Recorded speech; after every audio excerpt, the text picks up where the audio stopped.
unscrew that rubber knob on the back. Yep, right here. This right here? Yeah. Go ahead and unscrew that. All that you're doing is you're taking out this dust cap. So keep unscrewing 5 or 6 turns, and then this is going to come loose, right? This is just a piece of equipment that keeps water out of the first stage. We don't want any water getting into this first stage, okay? So that's what that is for. It just protects that, right? So we can rinse it easily. Now if you notice where this first stage is, it's got a nice circle. This is exactly the size of the circle here, this indentation. So we're going to line those two things up. We want our hose that has this little connector to be on the left side so it can connect here, right? So you might have to spin your, that's exactly right there.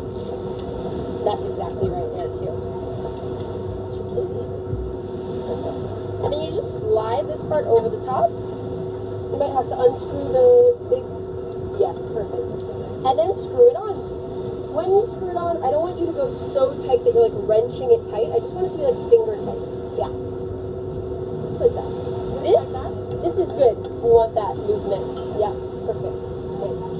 Love it, love it, love it. Okay, now we know that this hose attaches to the PCB, so you can find this hose and plug it into that hose on your left shoulder. This is called your low pressure inflator hose. So this pulls down, it's like a little, yeah, kind of like a compressor. This little thing here, pulls down. Let me grab a couple more.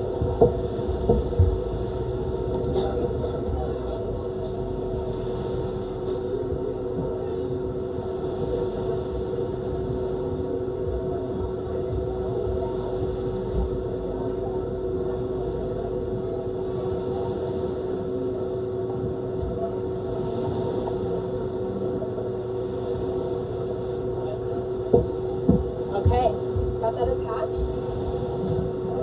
Right, yes. Beautiful. There's nothing else? Nope, it just pops right in and we'll test it when we turn it on, right? So that being said, we're going to turn it on. We don't want to be looking right at our gauge when we turn our tank on because this is made of glass, right? And it's going to be hit with 3,000 PSI, maybe a little bit more of pressure to it. So if there's a little crack or something in the glass here and we're looking right at it, we turn the pressure on, there's a chance it can shatter in our face. Never seen it happen, never heard of it ever happening. But basically all of that is to say, when we turn the tank on, we don't want to be looking right at it. We can just turn it away. You can turn it face down on the floor, just like this. That's perfect, right? Then if anything were to happen, no one's injured, no problem. So we're going to open our tank. So you're turning it like away from, for you it's going to be away from your body. For you it's towards this direction, right? Go ahead and turn it on. All the way on. All the way on until you can't twist anymore. Again, not pushing it so much, but once you turn and you can't turn any further, that's it. Yeah? A little more? Yeah. Yeah, nice. That means your tank is completely open. Now that we have it turned on, let's look at our gauge. So you can pick up your gauge or just on this side. Now there's no accident. The pressure has filled it already. You can feel this hose is really stiff now, right? Because that has all the pressure in it. What is your pressure here? 3,000. 3,000? Perfect. How much do you have? Ooh, 3,600. That's a very full tank. Maybe your tank is reading a little bit full from sitting in the sun too. Sometimes that happens. But anyways, so when we communicate how much air we have underwater, throughout the dive, I'm going to ask you how much air do you have. I'll tap on my hand like this. How much air do you have? I want you to look at your gauge. It's going to be tucked right here by your belly. You'll take a look and you'll be able to tell me. You have 3,000 pressure, right? You'd say 3,600. So we do thousands on our arm, 2,100, 1,700. The hundreds are mid-water, right? Up in the water. Okay? Cool. So now we have a nice full tank. We can go ahead and set that down. We also want to check the function of our BCD. So our BCD, our buoyancy control device, this is what we use to help us achieve neutral buoyancy. This is my hand signal for neutral buoyancy, or hovering, right? This is when we're swimming over the top of the reef. We don't want to be bouncing off the bottom, right? And we don't want to be so high up that we're floating to the surface. We want to be, if this is the water column, the bottom, the surface, we want to be nice and neutral, moving through the water horizontally like this, right? like Superman, or like this, or like this. We're not swimming with our arms, we're swimming with our legs, but nice and in a nice trim, neutral position. The jacket, the BCD, is what's going to help us achieve neutral buoyancy, so we're not bouncing off the bottom or floating to the surface. So we have a way to add air into our jacket. So this here, you guys have the LPI hose. You've got a pink button. It used to be red, but now it's pink because of the sun. Go ahead and hold down that red button until I tell you to stop. Go ahead and hold it down. Push hard. All right, you can stop. You hear that? That's these little valves in your shoulders. If you inflate your BCD too much, the BCD cannot explode, right? Air is going to start leaking out of these little shoulder valves right here. You see them? That's nice because then also if you ever needed to remove air from your BCD, we have lots of ways of doing that. One way, picture yourself as going to be wearing this jacket, right? Right here between your chin and your chest, on this side, you're going to have this little toggle. If you pull that down, air will release from the top of your jacket, right? That works if our body is in this position. So if I'm upright, just like the BCD is now, all the air is sort of pooling up here at the highest point of my BCD because we're in the water. Air wants to go to the surface. Makes sense. The highest point of the BCD is where all the air is gathered. So we can release air by pulling this toggle. Air will release from our shoulder. Another way, go ahead and add some more air to your BCD. Alright. Another way to release air is from our low pressure inflator hose. This is a much slower, more controlled way to release air. The gray button, you push the gray button, yes, that actually removes air. So you can feel the air coming out, right? It's also coming out of the jacket. When we're in the water, it comes out even faster because you have the added pressure, right? When you push the gray button, the water is pushing on the BCD and is forcing the air to come out, right? So this is a nice way to remove a little bit of air from your BCD. Underwater, you're going to see me doing things like this. I'll point to the red button, which mine's not red, it's a little challenging, but I point like this and say a little bit. That means I want you to just add a little bit of red button. Just add one now. Because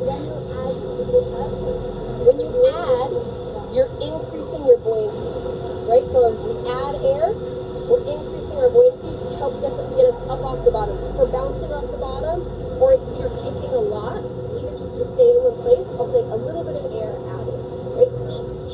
Maybe 2 little puffs. If I want you to remove air from your BCD, you'll see me go like this. I lift my hose up above my head, so I want you to do the same. Lifting your hose up above your head, and you'll see me do this with my finger. And this means there's bubbles coming out, right? So I'm holding the gray button and I'm letting little bubbles out of it. It's important to extend your arm up because if you're just doing it like this and the air doesn't have a clear path out, right? It's getting trapped here. So you need to extend this hose to give the air a nice straight path out. Okay, so when we are in the water, we are like that. So that's the other one, right? So if we're in the water, we're not diving like this with fins on, bicycling through the water. No, we're diving flat in a nice trim position. So actually the highest part of our BCD is behind us. It's our butt, which is why we have, they call it a kidney dump valve. It's on the back where your kidney is, right here, right? So if we're in this position, I can reach back and pull the kidney dump valve and the air will come out from there. Sometimes you have to like push your butt up so it's higher than your shoulders to get the air to come out there. Does that make sense? Now I'm good. Your equipment was? Yeah. Most equipment is, even if it's a different brand or something, it's set up a similar way, like releasing air from either the shoulders or one from the back. Sometimes they have ones with little like triggers.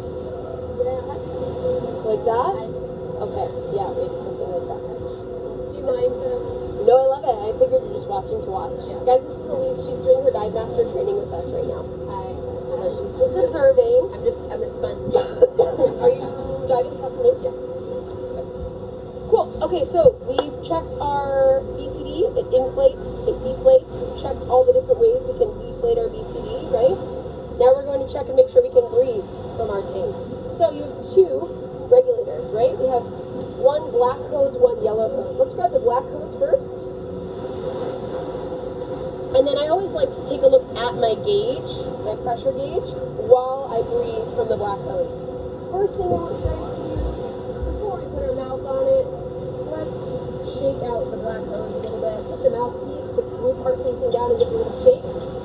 There's some water in there because you rinsed off and cleaned, right? Yeah, perfect. Nice. Now we're going to put that regulator in our mouth like this. It's important to let your lips relax around it like this. And just breathe in and out. And like flip yours, it's upside down. Yeah, perfect. This part right here is actually like a little chin rest, right?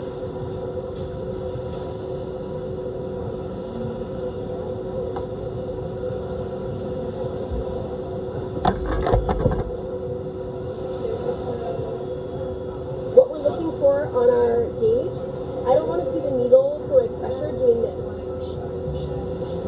If it's going down every time you breathe in and then going up, it means that you didn't open your tank all the way.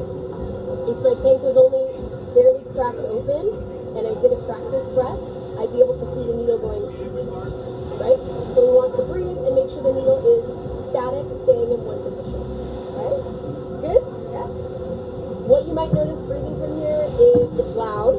When we're in the water, it's noisy and it makes a ton of bubbles, annoying, if you get used to it. And also it makes your mouth very dry, like drier than breathing here because the compressor that we use to fill these tanks, it actually dries the air so there's no moisture inside the tank. It's bad for the metal, right? You don't have moisture inside it. Cool. So we know that this one, our primary regulator, works. This is what we're going to use 99% of the time. We also have a backup regulator. Some people call it the octopus or the alternate air source, right? Take a look at that one. This is on a longer yellow hose. Why is it longer? So that our buddy can take it from us and can breathe from the same tank. So we don't have to be like right on top of each other and spread out a little bit. And it's yellow, again, for the same reason. So it's easy to find. If I'm distracted and taking a picture of a tiny, I don't know, jawfish or something in the sand, and my buddy's swimming up to me like this, I'm out of here, I'm out of here. I want them to be able to find this hose, even if I'm not paying attention. They can find it, pull it towards themselves, and breathe. So let's do the same thing. We shake out the mouthpiece. You'll notice this mouthpiece isn't as comfortable as your other one. It's a little bit bulkier. Let's take a couple breaths.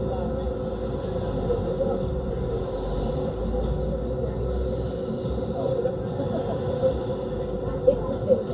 The technology is the same in both of them. So if ever you were breathing from one and you thought it was breathing a little funny or with the sound that it's making, you can switch to the alternate and it will be fine. Okay? Yeah? Excellent. So for you guys, that alternate air source, since we're not going to be breathing from it and it's only for the use in emergency, what we do is we hold the hose like this and we tuck it into the shoulder. This way it's really easy for you to get it out if you needed it or if your buddy needed it. You would just pull down, like pull right down on this, and it will connect to your that. Let's take it up and down the shoulder pocket. Yeah, good? Yeah, perfect. Nice. That way when you put your arm through, your arm's going to be through this big circle here, and then you can just and pass it to your buddy if they need it. Cool? Yeah? Yep, looks good. Yours is a little small piece, so it's a little harder to get it in there. It's good. Okay? Perfect. So I'm going to lay these down now, just for a couple minutes while we talk about the skills we're going to perform today. Whenever we lay our gear down, we like to make sure the hoses and everything are tucked inside. So we leave the lid open. We'll leave the bottle open because we're going to get into the water in about 10 minutes. Okay.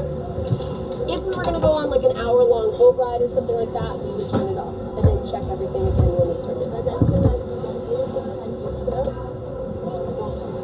Yep, it's not unless we were here and we could hear this, then we know air is coming out. But right now, no problem. Does anyone need to grab a drink of water or use the bathroom? Yes? Bathroom? Maybe some water. Okay, I'll grab you one.